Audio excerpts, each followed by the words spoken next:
Ya tahlilan ya itu ada tahlilan saya malam pertama, malam kedua, malam ketiga sampai ke malam terakhir 40-nya. Udah 3 bulan si laki-laki itu mungkin dia punya pikiran lain, bukannya cinta atau demen atau gimana, bukan. Setahun pasti meninggal karena diambil sama siluman babi, dikarenakan itu rezeki itu hasil pesugihan. Terus kita ganti cerita, kita lari ke negara siluman babi.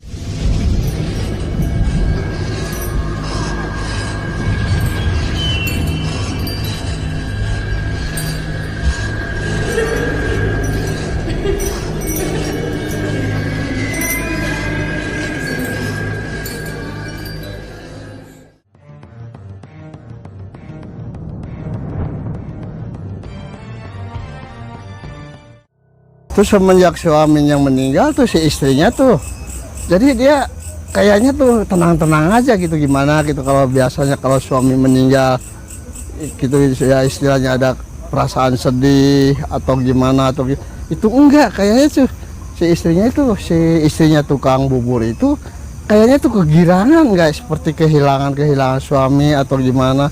Ya contohnya aja waktu yang ke belakangnya waktu anaknya meninggal, saudaranya meninggal, orang tuanya meninggal, itu acuh-acuh aja. Jadi seolah-olah nggak mau tahu lah, yang penting si perempuan itu, yang penting duit lah, yang penting duit. Udah itu ya udah. Ya kalau yang namanya tahlilan ya itu ada tahlilan saya malam pertama, malam kedua, malam ketiga sampai ke malam terakhir 40-nya. Udah 40-nya itu si perempuan itu jadi dia mulai bersolek dangdan gitu ya, solek dangdan. Jadi kayaknya seperti gimana ya, jadi nggak ada rasa prihatin atau gimana tuh, nggak ada. Jadi girang lah, kayak punya perasaan girang suaminya meninggal tuh. Ya udah mungkin dikarenakan meninggalkan harta begitu banyaknya, mungkin bisa begitu. Itu yang namanya si perempuan itu emang cantik juga sih, cantik putih orangnya, cantik putih. Udah 40 harinya, sebulan, 2 bulan, 3 bulan, udah 100 hari, berarti udah 3 bulan tuh berarti udah ubar idah tuh, berarti itu dia udah mulai bersolek dandan gitu lah. Malah itu hidupnya tinggal sendiri. Jadi dia tuh kalau setiap malam tuh dia keluar seperti cari pasangan, keluar tiap malam tuh keluyuran sana sini, main sama anak-anak muda gitu, main keluyuran biasa, ketawa cengangas cengengis, kayak girang itu. Jadi nggak ada yang namanya suaminya meninggal, nggak ada bekas.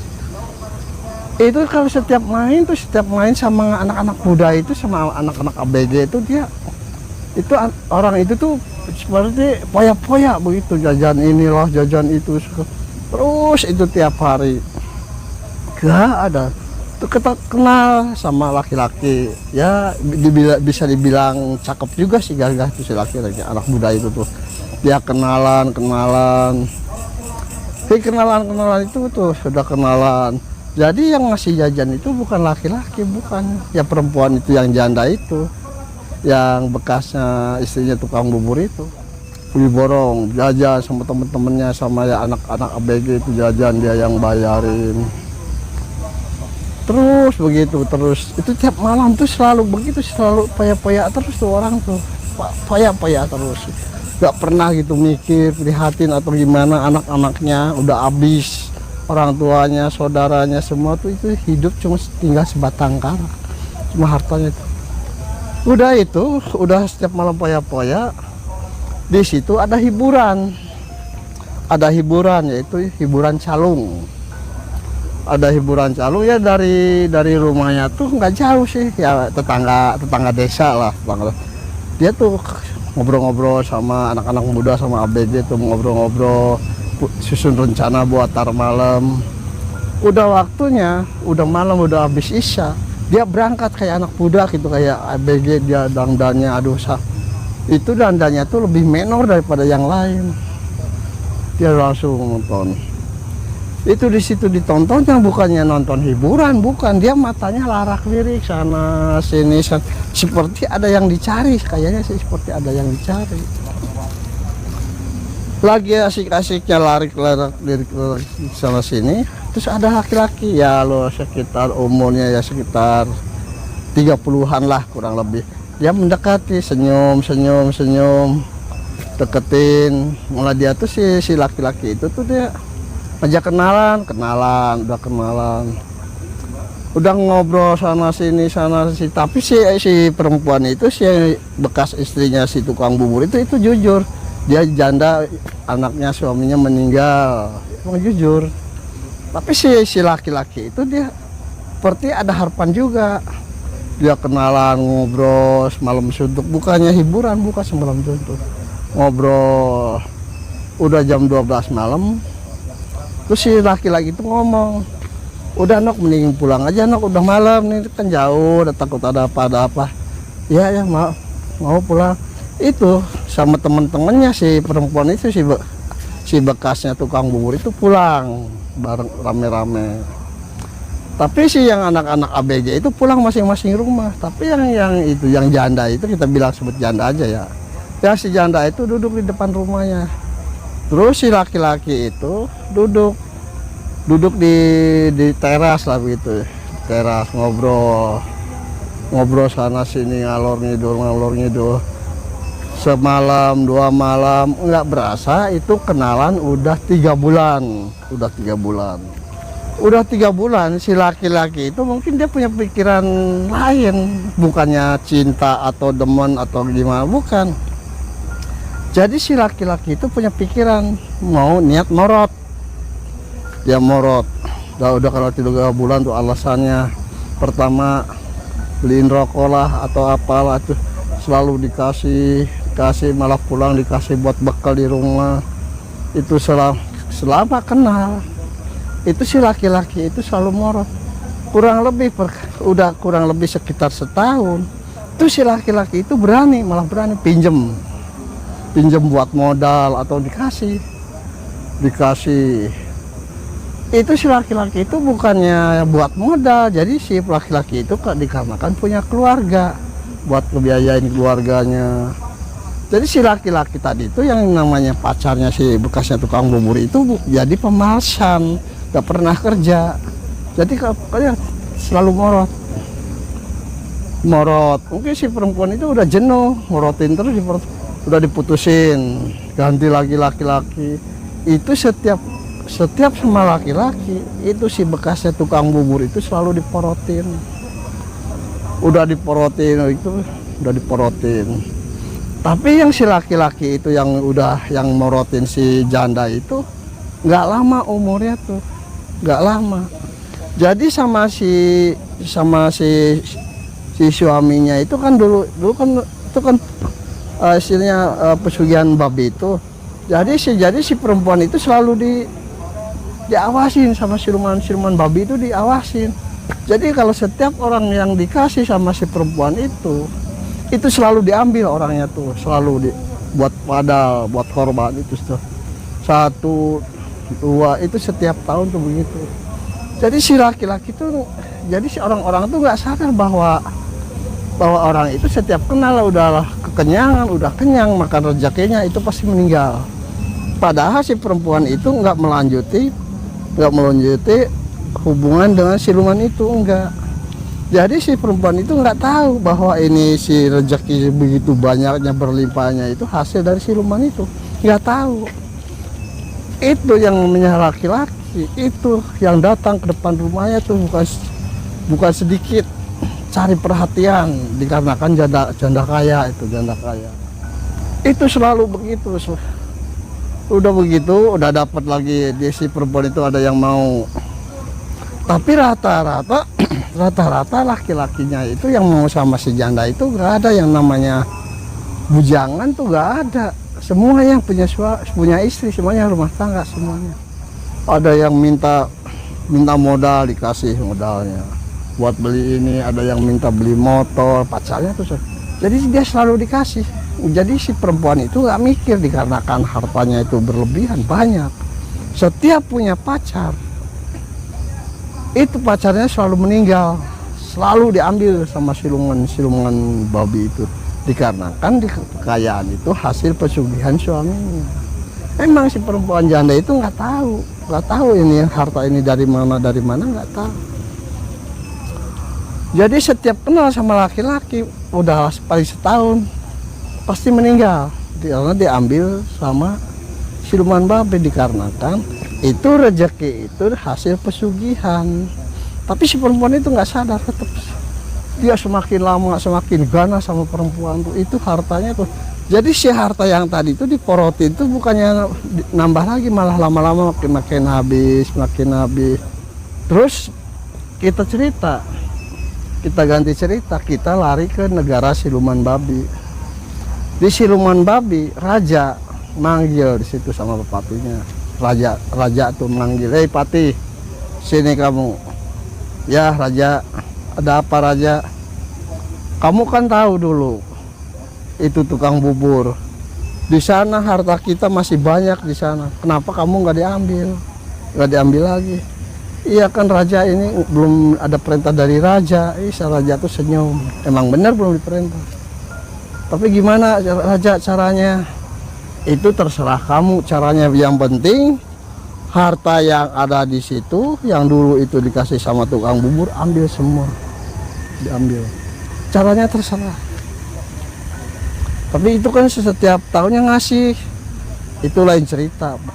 Pokoknya setiap yang makan harta itu harus diambil." "Ya raja." Tapi raja tuh sama Patih ngomong lagi, "Udah jangan sekarang aja dulu, biarin dia. Biar sampai di mana itu orangnya sadar, sampai di mana nggak sadar."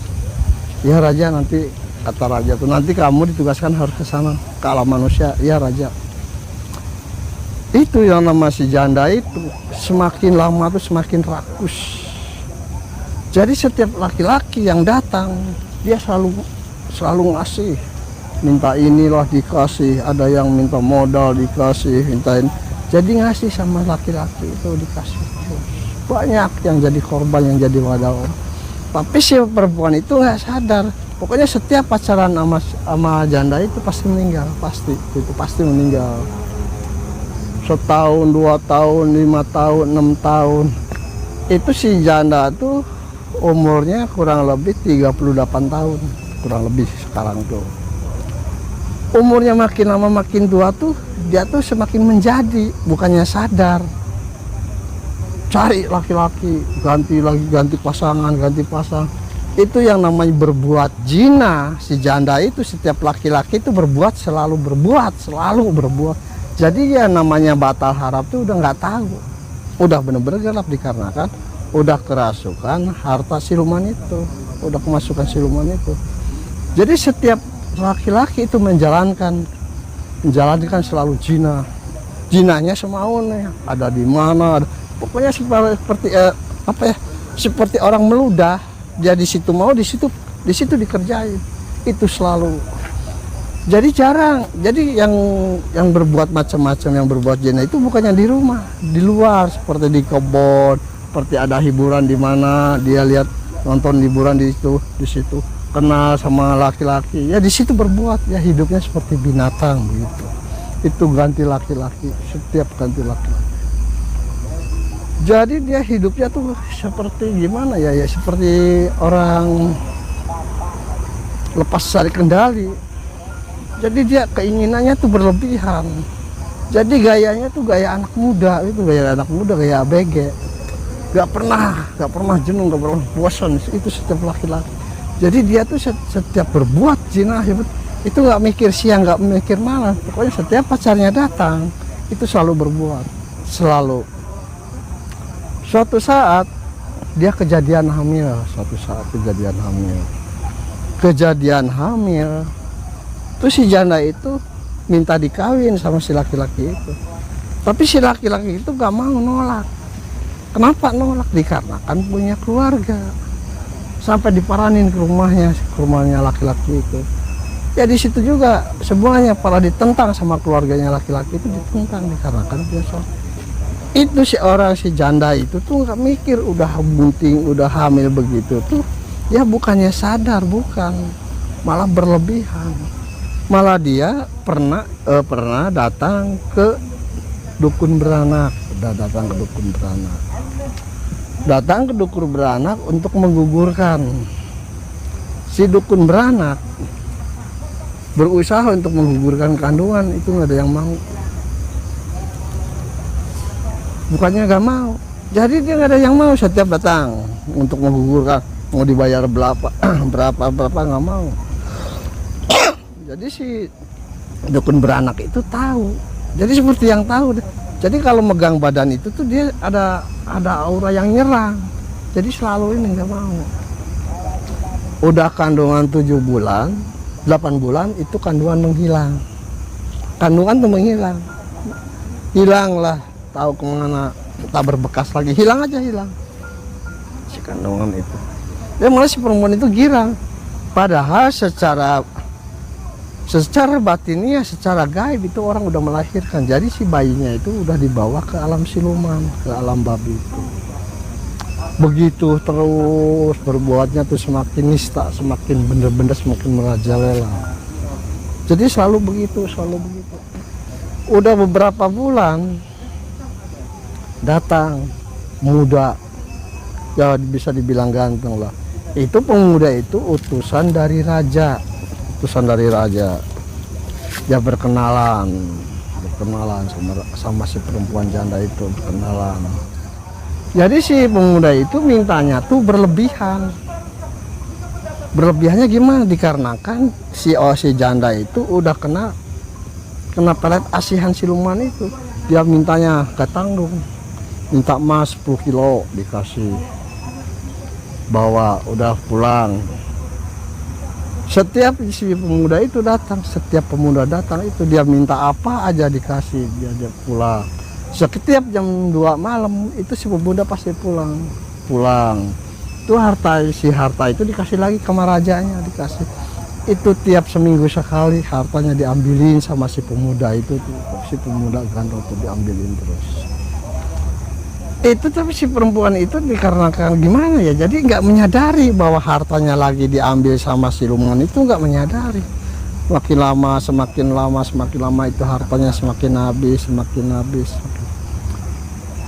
Udah berapa tahun kemudian, jadi si pas begitu dia lagi duduk mikir, mungkin kok harta saya ini habis, dipintain aja sama laki-laki, minta ini saya kasih, minta ini dikasih, minta ini dikasih. Kenapa kok saya baik banget sama orang lain, padahal suami saya itu berjuangnya gimana. Itu udah mulai menyadari. Jadi tetap setiap pemuda ganteng itu datang, itu pasti ada yang dipinta. Kadang-kadang minta uang banyak, kadang-kadang minta emas banyak.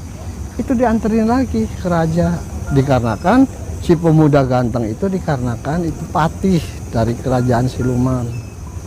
Udah itu terus diambilin siangnya, jadi balasnya aja diambilin terus sama si patih itu tuh diambilin. Lama kelamaan itu jatuh miskin, si perempuan itu tuh jatuh miskin. Rumahnya kebakaran rumahnya tuh habis total. Udah kebakaran gitu, si janda itu melamun mikirin harta begitu banyaknya habis, diporotin sama laki-laki semua, diporotin. Lagi kebakaran gitu, si pemuda tadi datang, jadi langsung diambil, dibawa ke negara siluman. Di situ ditemui gitu ya, ditemui sama keluarganya. Tuh suami kamu, tuh anak kamu. Jadi si suaminya sama anaknya tuh nggak ngaku sama sekali, nggak ngaku, malah nangis pengen meluk atau ini. Jadi semua itu yang orang semua keluarganya itu biar sama si janda itu nolak, nggak ngaku, enggak. Dikarenakan tadinya si orang janda itu tadinya serakah. berlebihan, jadi ya istilahnya udah lupa daratan lah, udah segala macam. Udah di sananya tuh di sananya tuh di alam sana. Itu si janda tuh kerjanya lebih-lebih sama dengan suaminya itu. Sama kalau suaminya itu bikin menara, kalau istrinya tuh nangkepin ikan di kolam. Tapi kok ikannya itu bukan main gede-gedenya. Setiap ikan ditangkap itu nggak kena. Itu udah udah pusing caranya gimana. Tapi belum menyadari si orang itu masih ada di negara siluman, belum menyadari. Dia berusaha menangkap ikan, tapi nggak kena ikannya itu lebih besar daripada badannya. Dia udah pusing udah gimana, dipanggil sama raja, dipanggil. Raja mah nyuruh sama Pati, Pati, tuh janda tukang bubur panggil ke sini. Ya raja maranin mendadak, terus dia teriak, kamu sini. Ada apa Pati? Udah kamu panggil ke raja, menghadap raja. Ya Pati, menghadap raja. Kamu kerja bagaimana sih? Tangkap ikan aja nggak becus, gimana sih? Udah berapa tahun kamu di sini? Nangkap ikan aja susah. Iya raja, ikannya besar-besar, jadi ditangkapnya susah, licin atau gimana, berat atau nggak bisa. Pokoknya kamu harus dapat, kalau enggak kamu tahu sendiri. Dia udah begitu di waktu menghadap raja tuh, malah raja tuh emosi sampai ditendang si perempuan itu, ditendang, disiksa habis-habisan. Dasar manusia serakah atau gimana, itu bahasa-bahasa yang kotor. Jadi si perempuan itu akhirnya jadi penghuni negara siluman. Disiksa, disitulah penderitaannya, disitulah siksaan dari alam siluman, dikarenakan keserakahannya, dikarenakan mereka itu orang itu nggak punya iman, udah bejat orangnya. Dari situ, jadi begini menurut saya ya, kalau seperti ibu-ibu, terutama ibu-ibu perempuan ya, tolong sadar dengan kesadarannya. Kalau suami seumpamanya usahanya lagi sepi atau lagi gimana, tolong sadar, jangan sampai berlebihan. Biasalah, wajar, kita ini kan rezeki udah diatur sama Allah, udah dikasih sama Allah besar kecilnya. Kita pakailah akal pikiran, pakailah iman dan keimanannya. Jangan menyuruh suami berlebihan. Kalau suami sampai gelap mata, imannya keluar, itu akhirnya pasti jalannya Pak. Seenggak-enggaknya nyolong atau nipu itu jangan. Pokoknya yang namanya perempuan, tolong usahakan jangan sampai mau dikasih makan sama suaminya, jangan barang-barang haram. Masalahnya yang barang haram yang dimakan sama keluarganya itu efeknya jelek. Efeknya tuh jelek, malah efek sampingnya tuh jelek. Jadi kelakuannya tuh nggak bener. Nggak bener. Coba kita lihatlah orang ya. Lihatlah banyak di sini, banyak ya kejadian-kejadian. Bapaknya tukang mabok, tukang nyolong, tukang segala. Pasti anaknya begitu. Jadi menghidupi keluarga itu berusahalah dengan jalan ridha Allah, barokah dari Allah, cari yang halal, cari yang berkah. Jadi dimakan sama keluarga tuh enak, nikmat. Jadi makan kenyang, dapat imbalan ibadah. Jangan seperti orang yang tadi tukang bubur itu.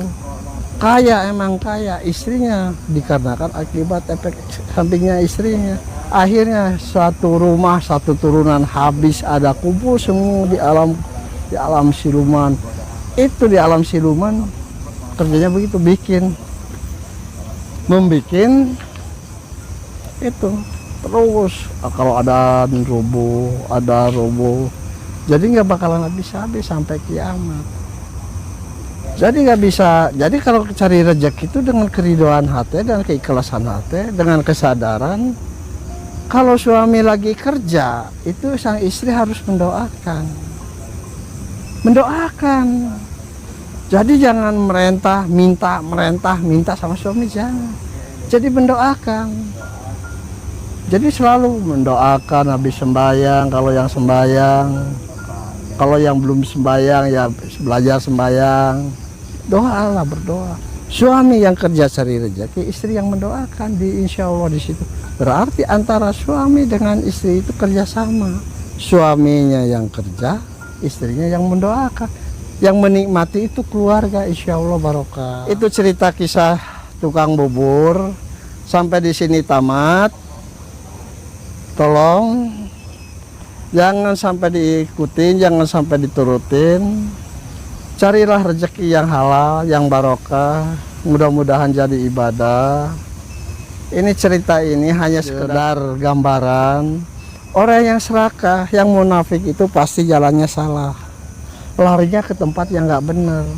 Ya kadang-kadang nyolong, kadang-kadang nipu, kadang-kadang wah segala macam banyak. Nah, sekian dulu cerita kisah tukang bubur, sampai di sini tamat. Insya Allah lain waktu nanti kita cerita lagi cerita yang lain yang insya Allah yang menarik, yang membangun iman dengan keimanan, sadar dengan kesadaran. Assalamualaikum warahmatullahi wabarakatuh.